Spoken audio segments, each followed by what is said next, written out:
बहुत पुराने जमाने की बात है। एक राजा था। उसके महल में एक बहुत सुंदर बाग था। बाग में तरह तरह के फूलों के पौधे और अनेक प्रकार के मीठे फलों के पेड़ थे। लेकिन इस बाग में सबसे आश्चर्यजनक चीज थी, एक सेब का पेड़ था जिसमें सोने के सेब लगते थे। राजा ने इस पेड़ की देखभाल का खास इंतजाम कर रखा था। जब इसके फल पकते थे तो चौकीदार रात दिन पेड़ का पहरा दिया करते थे ताकि कोई सोने का सेब चुरा कर न ले जाए। लेकिन एक दिन की बात है कि बाग के माली ने जब सोने के सेबों को गिना तो उसमें से एक सेब गायब था। उसने दौड़कर राजा को खबर दी। राजा फौरन बाग में पहुंचा। उसे यह देखकर बड़ा आश्चर्य हुआ कि देखभाल का इतना पक्का इंतजाम होने पर भी एक सेब किसी ने चुरा लिया। उसने ऐलान किया कि कोई सोने के सेब को चुराने वाले चोर का पता देगा, उसे इनाम दिया जाएगा। सबसे बड़े राजकुमार ने राजा से कहा कि रात में वह पहरा देगा और चोर को पकड़ने की कोशिश करेगा। राजा ने उसको इसकी इजाजत दे दी। बड़ा राजकुमार रात में पहरा देने लगा, लेकिन 2 घंटे बाद ही उसे नींद आ गई और वह सो गया। सुबह उठकर जब उसने सेबों को गिना तो वह देखकर चकित रह गया कि रात भर में एक और सेब गायब हो गया था। इसके बाद दूसरी रात को मंझले राजकुमार ने पहरा देने का काम संभाला। उसे भी नींद आ गई और तीसरा सेब चोरी हो गया। राजा बहुत चिंतित था। दरबारियों की भी समझ में नहीं आ रहा था कि क्या किया जाए। सब लोग उदास बैठे थे कि इतने में सबसे छोटा राजकुमार आया और उसने कहा कि आज की रात मैं पहरा दूंगा और चोर को पकड़ूंगा। राजा इस राजकुमार से खुश नहीं रहता था। वह उसे मूर्ख भी मानता था। उसने उसे डांटते हुए कहा, तुम क्या समझते हो? क्या तुम्हें इसमें सफलता मिलेगी? तुमसे बड़े और तुमसे ज्यादा समझदार दोनों राजकुमार इस काम में असफल हो चुके हैं। तुम जाओ, अपना काम करो। लेकिन छोटा राजकुमार नहीं माना। उसने राजा से प्रार्थना की कि उसे एक मौका जरूर दिया जाए। अंत में राजा राज्य की हो गया। राजकुमार रात में पहरा देने लगा। उसने तय किया कि वह किसी भी हालत में नहीं सोएगा और चोर को जरूर पकड़ेगा। जब आधी रात हुई और 12 बजे का आखिरी घंटा बजा तो राजकुमार ने देखा कि एक सुंदर सोने की चिड़िया कहीं से उड़ती हुई आई और सेब के पेड़ पर बैठ गई।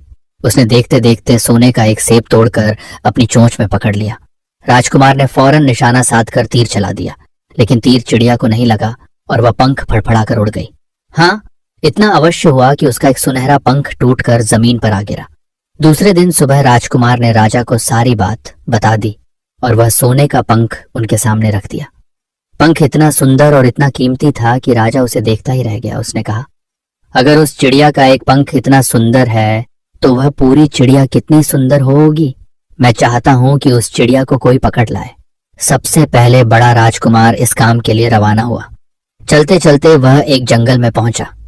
वहां उसने एक लोमड़ी को एक पेड़ के नीचे आराम करते हुए देखा। राजकुमार ने मौका देखकर तीर अपने धनुष पर चढ़ा लिया। वह तीर छोड़ने ही जा रहा था कि लोमड़ी ने चिल्लाकर कहा, राजकुमार, मुझे मत मारो। पता है कि तुम सोने की चिड़िया की खोज में निकले हो। तुम मेरी राय मानो तो तुम्हारा काम जल्दी ही पूरा हो जाएगा। तुम इसी रास्ते से सीधे चले जाओ। शाम होने पर तुम एक गांव में पहुंचोगे। वहां तुम्हें आमने सामने 2 धर्मशाला मिलेंगी। एक धर्मशाला खूब सजी सजाई और सुंदर सी होगी, लेकिन तुम उसमें मत ठहरना। तुम उसके सामने वाली दूसरी धर्मशाला में ठहरना, जो बहुत मामूली और देखने में भी भद्दी सी होगी। ऐसा करने पर तुम्हारा काम आसानी से पूरा हो जाएगा। लोमड़ी का बात सुनकर राजकुमार को हंसी आ गई। उसने डांट कर कहा, भाग जा यहां से, मुझे तुम्हारी सलाह की जरूरत नहीं है। यह कहकर उसने तीर छोड़ दिया, लेकिन लोमड़ी बहुत चालाक थी। वह बचकर निकल भागी। राजकुमार आगे चलता गया।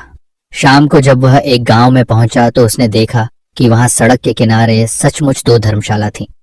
उनमें से एक धर्मशाला खूब सजी सजाई थी और उसके अंदर से लोगों के नाचने गाने की आवाजें आ रही थीं। दूसरी धर्मशाला भद्दी सी थी और वहां अंधेरा घिरा हुआ था। राजकुमार सजी सजाई धर्मशाला में ठहर गया। थोड़ी देर में वह भूल गया कि वह असल में सोने की चिड़िया की खोज में निकला था।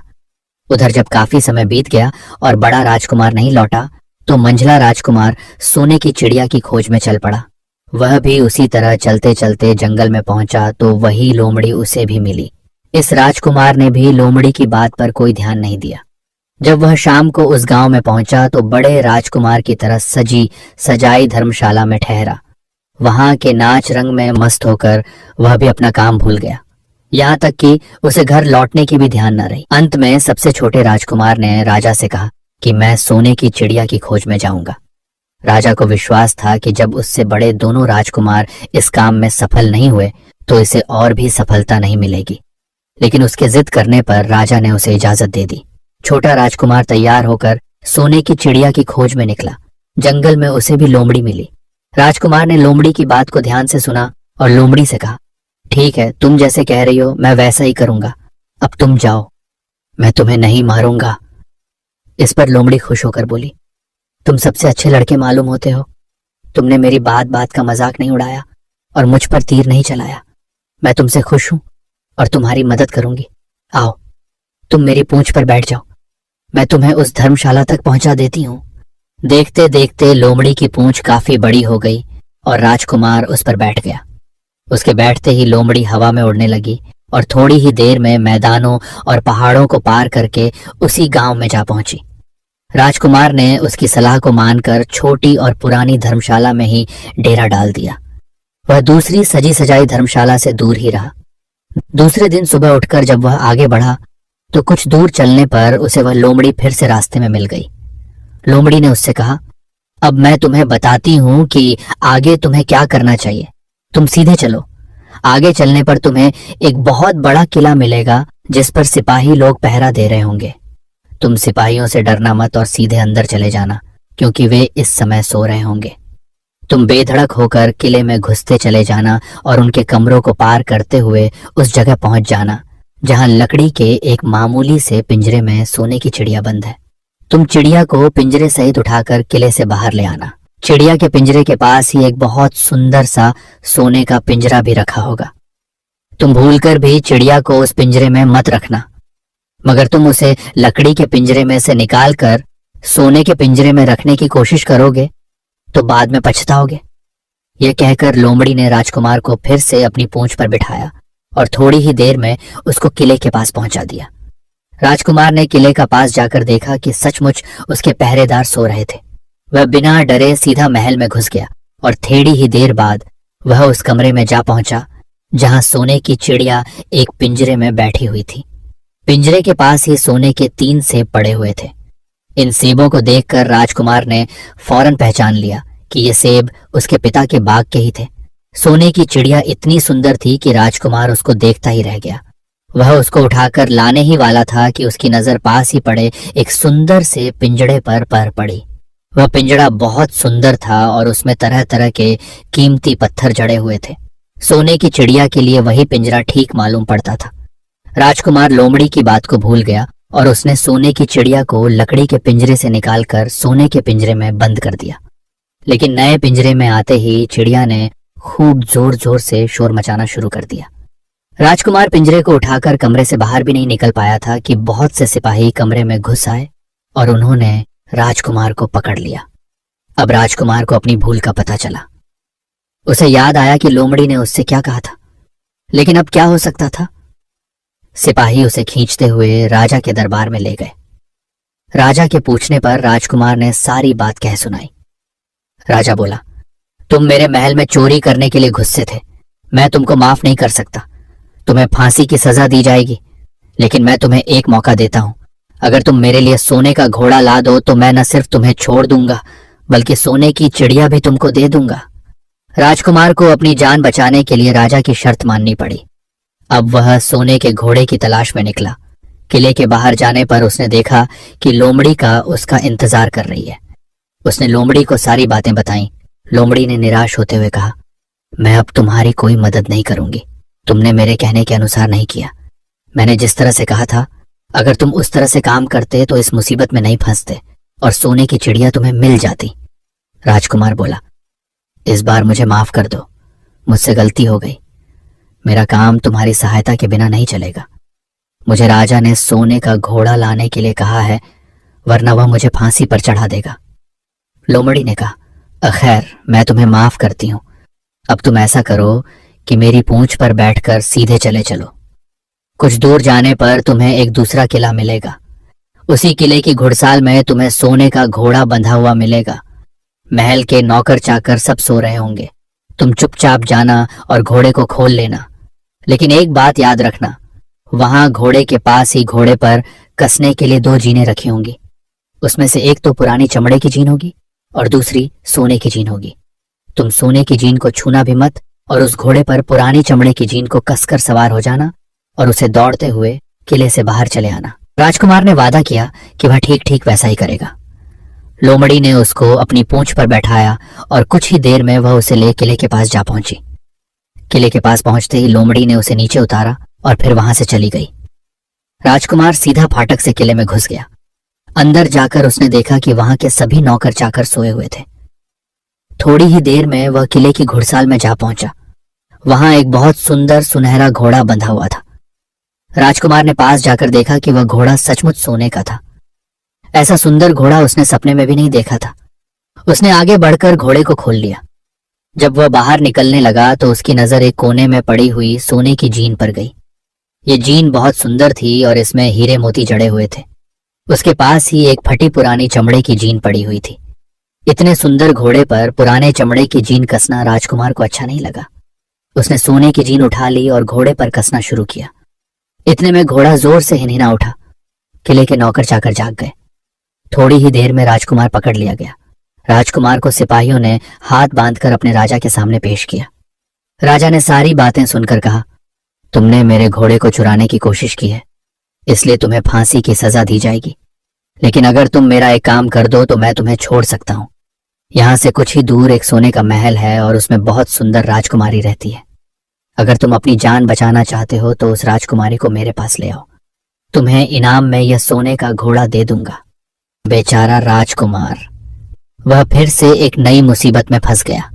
उसे मजबूर होकर राजा की शर्त माननी पड़ी। अब वह सोने के महल की खोज में निकला।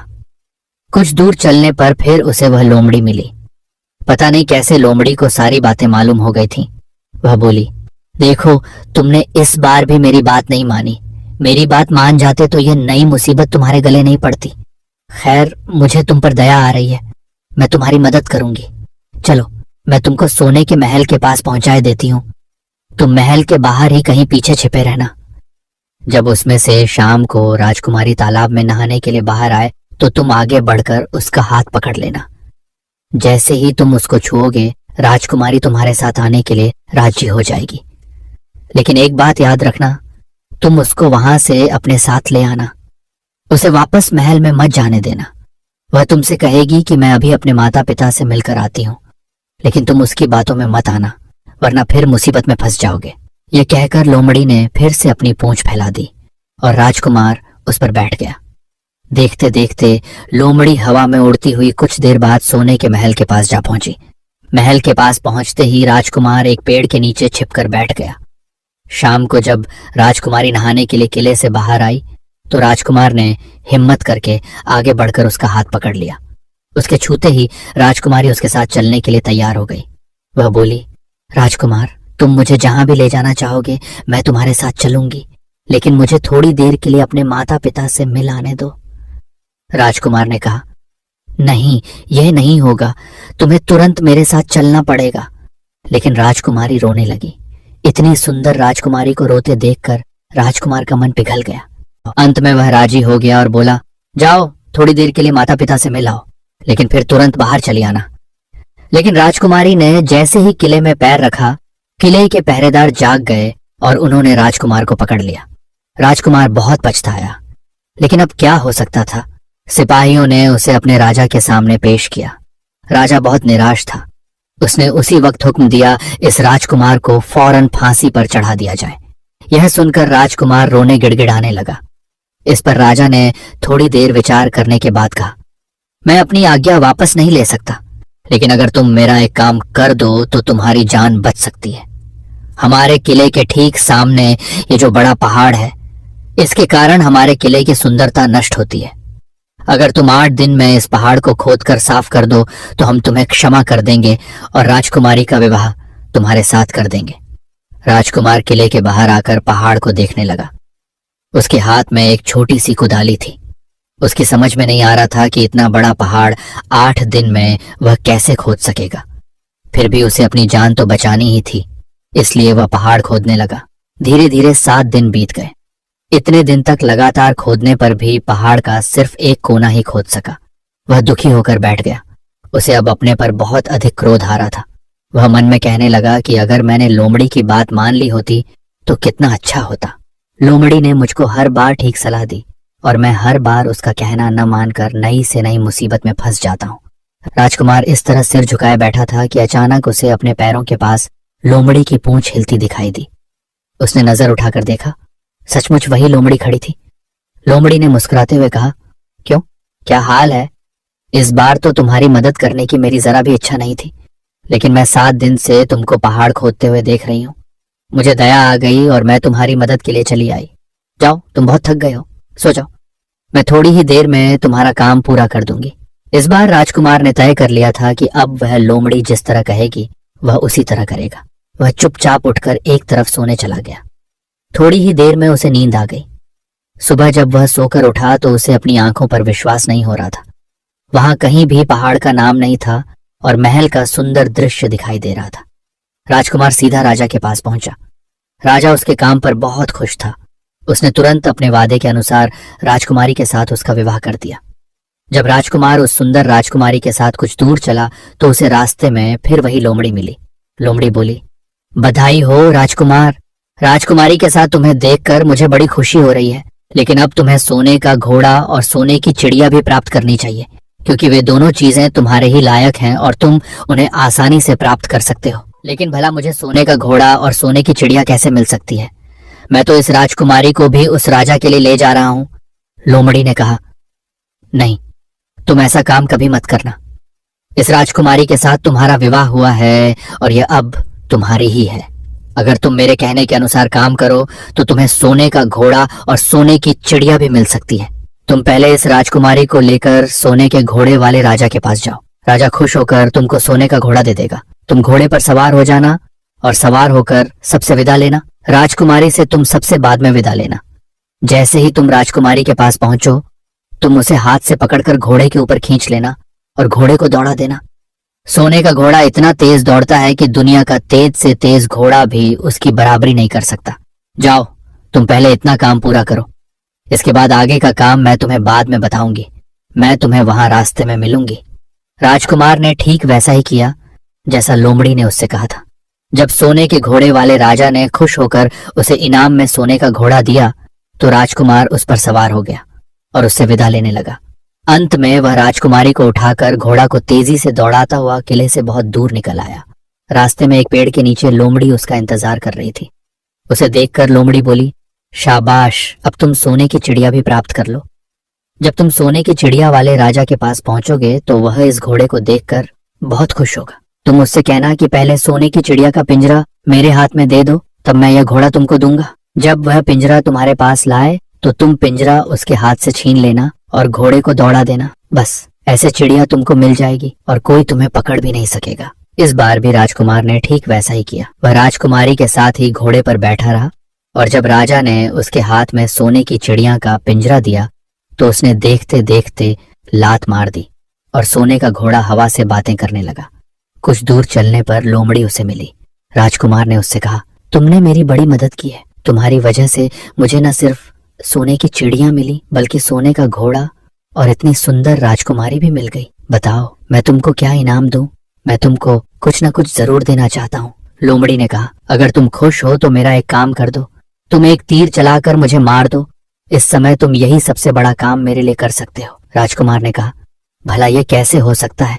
तुमने मेरी इतनी मदद की और मैं बदले में तुम्हें मार दूं? मुझसे ये नहीं होगा। यह सुनकर लोमड़ी बड़ी दुखी हुई और बोली, अगर तुम मेरा यह काम नहीं कर सकते तो फिर ठीक है, जाओ। लेकिन मैं तुम्हारी भलाई के लिए ही कह रही हूँ कि तुम 2 बातें जरूर याद रखना। एक तो तुम किसी कुएं की दीवार पर मत बैठना और दूसरे तुम ऐसे लोगों के लिए धन मत खर्च करना जिन्हें फांसी मिलने वाली हो। राजकुमार बोला, भाई तुम भी अजीब हो, तुम्हारी बातें मेरी समझ में ही नहीं आती। भला मैं कभी कुएं की दीवार पर क्यों बैठूंगा और ऐसे आदमियों पर धन क्यों खर्च करूंगा जिनको फांसी दी जाने वाली हो। लेकिन लोमड़ी ने उसकी बात का कोई जवाब नहीं दिया और अलविदा कहकर वहां से चली गई। राजकुमार सोने का घोड़ा दौड़ता हुआ आगे बढ़ा। राजकुमारी उसके साथ ही बैठी हुई थी और सोने की चिड़िया का पिंजरा उसके हाथ में था। कुछ ही देर में राजकुमार उस छोटे गांव में जा पहुंचा जिसमें वे दोनों धर्मशाला थी। गांव के लोग और खास तौर से बच्चे उसको देखने के लिए बाहर निकल आए। सोने के घोड़े पर इतने सुंदर राजकुमार के साथ बैठी एक राजकुमारी को देखकर सभी लोग चकित थे। इतने में राजकुमार ने देखा कि गांव के बगीचे में एक जगह बेहद से लोग जमा हैं और कुछ शोर हो रहा है। राजकुमार के पूछने पर लोगों ने बताया कि वहां 2 आदमियों को फांसी देने की तैयारी हो रही है। राजकुमार उधर ही चल पड़ा। वहां पहुंचने पर उसने पहचान लिया कि जिन आदमियों को फांसी दी जाने वाली थी वे और कोई नहीं बल्कि उसके ही भाई थे। वे लोग तब से उसी सजी सजाई धर्मशाला में रह रहे थे और तरह तरह के बुरे काम करते थे। वे जुआ भी खेलते थे और जुए में बहुत सा धन हार चुके थे। उन्होंने लोगों से बहुत सा रुपया भी उधार लिया था। इन्हीं सब बातों से चिढ़कर अब गांव वाले उन्हें फांसी पर चढ़ाने जा रहे थे। राजकुमार भला यह कैसे होने देता। उसने लोगों से कहा कि मुझसे रुपया ले लो और इन लोगों को छोड़ दो। उसके बहुत कहने सुनने पर लोग राजी हो गए और उन्होंने उन दोनों आदमियों को रिहा कर दिया। राजकुमार अपने भाइयों को छुड़ाकर आगे चला। कुछ दूर चलने पर जंगल में उन्हें एक कुआं दिखाई दिया। इस पर राजकुमार के कुछ देर कुएं के पास आराम करते हैं, वहां ठंडा पानी पीने के बाद हम लोग आगे चलेंगे। राजकुमार राजी हो गया। अब तक वह यह भी भूल चुका था कि लोमड़ी ने विदा होते समय उससे क्या कहा था। वह घोड़े से उतरकर कुएं की दीवार पर बैठ गया और आराम करने लगा। उसके दोनों भाइयों ने मौका देखकर उसे कुएं में धकेल दिया। इसके बाद उन्होंने घोड़े पर राजकुमारी को डाला और सोने की चिड़िया का पिंजरा उठाया और वहां से चलते बने। कुछ ही देर में वे लोग अपने राज्य में लौट आए। घर लौटकर उन्होंने राजा से कहा, हम लोग सोने की चिड़िया को पकड़ लाए हैं। इसी चिड़िया ने हमारे बाग में से सोने के सेब चुराए थे। इसके साथ ही हम एक ये सोने का घोड़ा और राजकुमारी भी लाए हैं। राजा बहुत खुश हुआ। सारे राज्य के लोग खुशियां मनाने लगे, लेकिन राजकुमारी खुश नहीं थी। वह बराबर रोती रहती थी। उसने खाना पीना छोड़ दिया।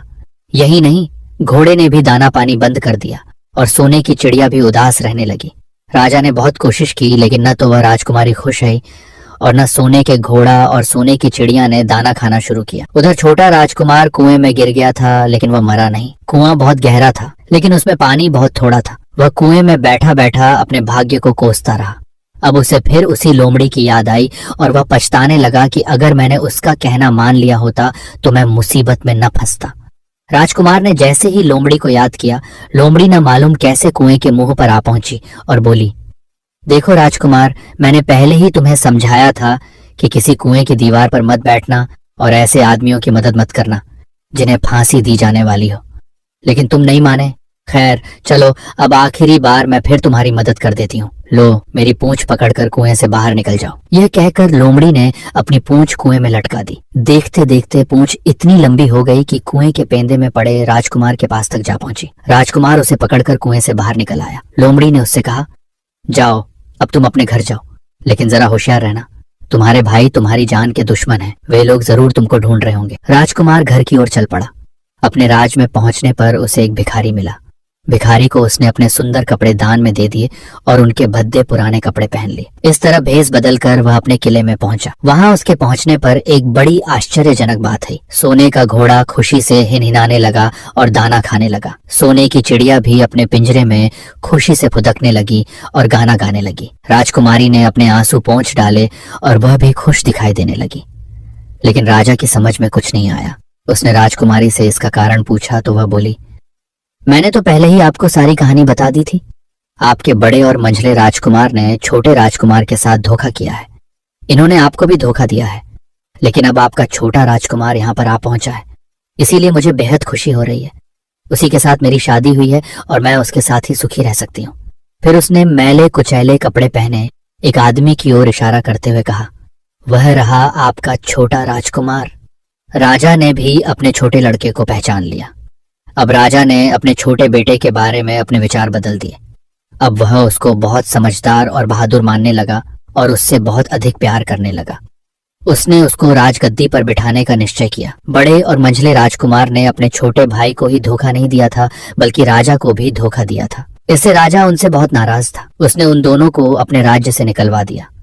इसके बाद बड़ी धूमधाम के साथ राजकुमारी के साथ राजकुमार का विवाह हुआ और दोनों खुशी से रहने लगे। लेकिन राजकुमार उस लोमड़ी को नहीं भूला था जिसने उसकी सहायता की थी। एक दिन समय निकालकर वह जंगल में उस लोमड़ी की खोज में निकला। बहुत ढूंढने के बाद एक पेड़ के खोखले भाग में उसने उस लोमड़ी को चुपचाप बैठे हुए देखा। लोमड़ी बहुत उदास थी और पहले से बहुत ज्यादा दुबली भी हो गई थी। राजकुमार को देखते ही लोमड़ी ने उसे पहचान लिया और कहा, कहो राजकुमार, आज इधर कैसे आना हुआ? राजकुमार ने कहा, मैं आज तुम्हें ही ढूंढने के लिए आया हूं। चलो मेरे बाग में आराम से रहना वहां तुम्हें किसी तरह की तकलीफ नहीं होगी। यहाँ तो जंगल में तुम्हें खाने पीने की तकलीफ होती होगी और जंगली जानवरों और शिकारियों का डर बना रहता होगा। लोमड़ी ने कहा, नहीं राजकुमार, मैं यहाँ ठीक हूँ। और भला अब तुम्हें मेरे दुख से क्या लेना देना? तुम्हारा काम निकल गया, अब तुम खुशी से अपने राज में रहो। राजकुमार बोला, नहीं, तुमने मेरा बड़ा उपकार किया है, मैं तुम्हें इनाम देना चाहता हूँ और अपने साथ ही रखना चाहता हूँ। राजकुमारी भी बहुत खुश होगी, वह भी तुमसे मिलना चाहती है। लोमड़ी बोली, अगर तुम सचमुच मुझे इनाम देना चाहते हो तो मेरा एक काम कर दो। मैंने तुमसे पहले भी कहा था कि तुम तीर चलाकर मुझे मार दो, इसी से मेरा लाभ होगा। असल में एक जादूगर ने मुझ पर जादू कर रखा है। मैं लोमड़ी नहीं हूं, मुझे उसके जादू के प्रभाव से लोमड़ी के रूप में रहना पड़ रहा है। मैं तो उसी देश का राजकुमार हूं जहां की राजकुमारी से तुम्हारा विवाह हुआ है। असल में वह राजकुमारी मेरी छोटी बहन है। अगर तुम तीर चलाकर मुझे मार दोगे तो इस जादू से मुझे मुक्ति मिल जाएगी और मैं फिर अपने देश लौट सकूंगा। राजकुमार को यह सुनकर बड़ा आश्चर्य हुआ। उसने फौरन अपने धनुष पर तीर चढ़ाया और लोमड़ी की ओर छोड़ दिया। तीर के लगते ही लोमड़ी मर गई और उसमें से एक सुंदर सा राजकुमार निकल आया। फिर दोनों राजकुमार आपस में गले मिले। इसके बाद दोनों राजकुमार वापस महल में लौट आए। वहां राजकुमारी अपने भाई से मिलकर बहुत खुश हुई।